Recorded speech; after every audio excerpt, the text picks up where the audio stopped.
That first game between the Nuggets and Clippers had everything. Big moments, tight plays, and a finish that kept fans on edge. Denver came out with intensity, and even though the Clippers kept answering back, it was the Nuggets who pulled through in overtime, winning 112 to 110. It wasn't a blowout. It wasn't easy, but it showed which team looked more locked in from the jump. While everyone's talking about Westbrook's late jumper, that wasn't the full story. The Nuggets played smart, stuck to their plan, and didn't let pressure throw them off. They didn't rely on one guy to save them. This was about the whole team showing up, making plays when it mattered, and keeping calm when things got tight. This win wasn't just about one shot or one moment, it was about execution. The Nuggets stayed patient, moved the ball, and took advantage of every small mistake the Clippers made. That trust and teamwork made the real difference. Now let's look closer at how their chemistry on offense helped them take control when it counted. If you enjoyed the breakdown, make sure to subscribe to Elite Hoops for more smart and simple basketball talk. What made Denver stand out in this game wasn't just talent, it was how well they moved together. Every cut, pass, and screen felt timed and intentional. When the Clippers tried to crowd the paint or deny entry passes to Jokic, the Nuggets didn't panic. Instead, someone always made the right read. One smart cut led to another pass, and suddenly someone like Watson was wide open under the rim. The Nuggets didn't wait for the perfect moment, they created it. When defenders got caught ball watching or lost their man for just a second, Denver made them pay. You could see it clearly when Westbrook slipped through after a face cut, or when a quick flash to the middle pulled the defense out of shape. These weren't flashy plays, they were clean, smart basketball from a team that knows each other well. This kind of chemistry only works when everyone's on the same page. Jokic doesn't just see the court, he feels it. He knows where his teammates will be and trusts them to finish. That's why the Nuggets don't need to force anything. They let the defense make a mistake and then they take advantage of it. That rhythm was a big reason why the Clippers kept falling a step behind. One of the toughest things for any defense to handle is the Murray and Jokic pick and roll. It's not just about the screen, it's about the way both players read the floor. When Murray comes off the screen and the big man doesn't step up, he's pulling up for a clean shot. And if the defense tries to collapse on Jokic, he's already flipping the ball back to Murray or hitting someone else with a perfect pass. The Clippers tried to play drop coverage, but it backfired. The space between the defenders gave Murray too much room to shoot, and once he finds a rhythm, it's hard to stop him. Even when defenders tried to stay tight, Jokic would slide into that soft mid-range zone and knock down floaters like it was nothing. They kept switching it up, but the Nuggets kept answering with the right play. This two-man action didn't just create scoring chances, it opened up the whole offense. When defenders focused too much on Murray's drives, Jokic would stretch out beyond the arc and drain a three. And if both defenders chased Murray, Jokic slipped inside for an easy look. It's the kind of combo that forces the defense to guess every time, and guessing against Denver usually leads to buckets. The Clippers' biggest problem wasn't effort, it was miscommunication. Too often, two defenders chased the same guy while someone else got left wide open. On one play, both defenders followed Murray off a screen, which left Gordon all alone to cut straight to the rim.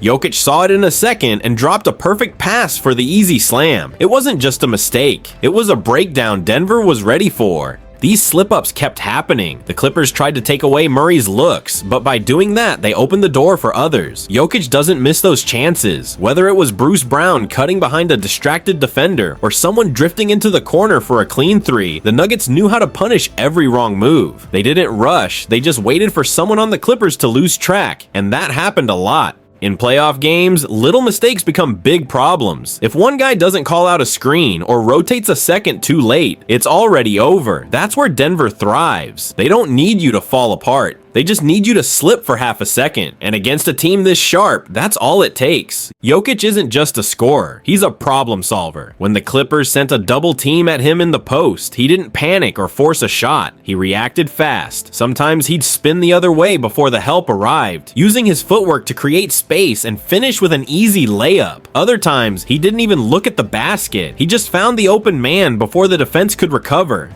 That's what makes him so hard to guard. You can't just throw an extra defender at him and expect it to work. If one guy helps too much, someone else is wide open. There was one play where Powell slid over to help, and Jokic immediately skipped the ball to the corner. The Clippers couldn't close out in time. Whether it was Brown, MPJ, or Gordon, someone was ready to knock it down. The truth is, Jokic doesn't need to score to take over a game. His passing puts constant pressure on the defense. He always knows where his teammates are, and he delivers the ball right where it needs to be. If you double him, he'll beat you with the pass. If you don't, he'll go to work one-on-one. Either way, it's a lose-lose for the defense. When Jokic isn't finding open teammates, he's breaking defenders down by himself. He knows how to use his body in the post, taking his time with pivots and step-through moves that leave big men guessing. On one play, he got Zubac leaning the wrong way and finished with a clean scoop under the rim. He doesn't rely on speed, he relies on timing, and that makes him nearly impossible to stop one-on-one. But it's not just Jokic causing problems. Murray reminded everyone why he's so dangerous in playoff settings. He had a few moments where he created space with just a quick jab or crossover, then rose up for mid-range jumpers that looked automatic. Even when he was closely guarded, he stayed calm, used contact to his advantage, and found his rhythm. What makes this duo even tougher is how they adjust. If the defense gives Murray the middle of the floor, he takes it and attacks. If the right side is crowded, he reads it, shifts, and finds a new angle. And when defenders hesitate even for a second, both Jokic and Murray know how to take advantage and score in a way that looks effortless but is anything but.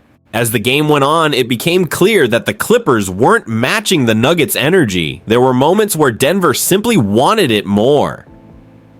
One key example came in overtime when both Kawhi and Bruce Brown had a shot at a loose ball. Brown went after it full speed, while Kawhi hesitated, and that extra effort gave the Nuggets an extra possession at a crucial time. Even though the Clippers had size and athleticism, they were often a step slow on rotations. Jokic, who isn't known for speed, beat everyone back on a key play to block a shot that should have been an easy bucket. Plays like that don't just help on the scoreboard, they shift the momentum and send a message that one team is locked in and the other is scrambling. It wasn't about talent, the Clippers have plenty of that, but when the game was tight, the Nuggets played smarter, harder, and with more urgency. They made hustle plays, closed out on shooters, and dove for 50-50 balls. And in the playoffs, that kind of effort makes all the difference. The Clippers had their chances, they just didn't capitalize when it mattered most. Winning Game 1 at home was more than just a good start for the Nuggets. It was a statement. They protected their court, showed poise under pressure, and set the tone for the rest of the series. In a matchup this close, every game matters. And now Denver holds the early advantage. They played with confidence, stayed sharp in overtime, and now carry that momentum straight into Game 2.